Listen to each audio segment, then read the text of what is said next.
একটা কথা আছে যে তুমি যত বড়ই মহারথী হও না কেন, কর্মফল, হ্যাঁ, কর্মফল বলে একটা বস্তু আছে। যেসব মানুষ আজকে ভাবছে যে তারা দুর্নীতি করে, তারা বাজে কাজ করে, মানুষ ঠকিয়ে, মানুষকে চড়িয়ে তারা হঠাৎ করে কিছু একটা সামথিং পেয়ে গেল, এবং তারা ভাবছে যে এইভাবেই বোধহয় মানুষ ঠকিয়ে তারা আগামী দিনেও সারভাইভ করতে পারবে, তাদের উদ্দেশ্যে একটা কথা।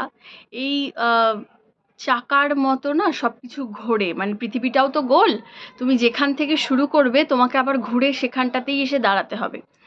একটা কথা বলতে চাই এই ক্ষেত্রে, যে রাবণ, আমাদের রামায়ণে যে রাবণ ছিলেন বা ছিল, তিনি খুব বিদ্বান ছিলেন, ঠিক আছে।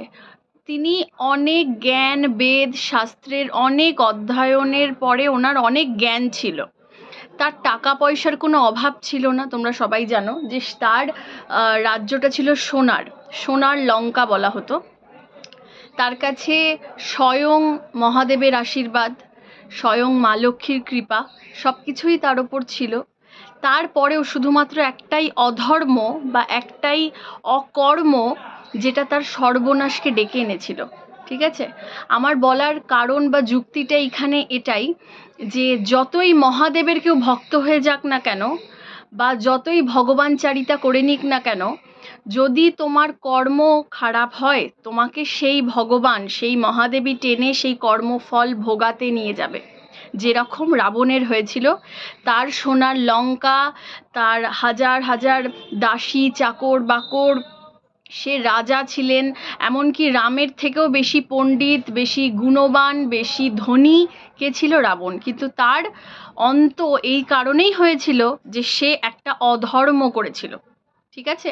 তো অধর্ম করলে হাজার হাজার মহান ব্যক্তিদেরও বিনাশ নিশ্চিত। সেখানে তুমি আর আমি তো সাধারণ মানুষ, যারা আজকে ভাবছে অধর্ম করে বা দুর্নীতি করে বা মানুষকে ঠকিয়ে কিছুতেই তারা বোধহয় কোনো একটা টপে চলে যেতে পারবে না। এটা আমার ধারণা, আর এটাই হবে, এটা হওয়া বাধ্যতামূলক, না হলে পৃথিবীটা গোল হতো না। কারণ তুমি যেখান থেকে শুরু করবে তোমাকে এসে সেখানেই ঘুরে ফিরে দাঁড়াতে হবে। So mind it.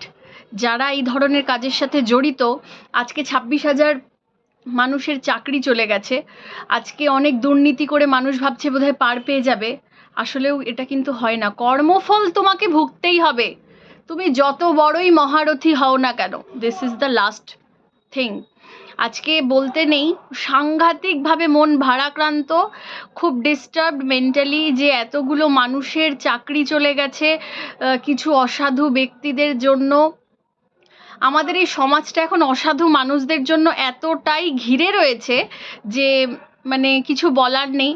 ভগবানের কাছে একটাই প্রে করব যে প্রত্যেকটা অসাধু ব্যক্তি, প্রত্যেকজন যারা দুর্নীতিগ্রস্ত, যারা মানুষ ঠকিয়ে ব্যবসা করে, যারা মানুষদেরকে মানে নিজের জুতোর সমান মনে করে, যারা মানুষের সাথে ফিলিংস নিয়ে খেলে, সেই প্রত্যেকটা মানুষের যেন বিচার এই 2025-এ হয়। এটাই একটা মানে প্রে করব ভগবানের কাছে। আজকে এই জন্যই বোধহয় শর্টটা বানালাম, কিছু বলার নেই।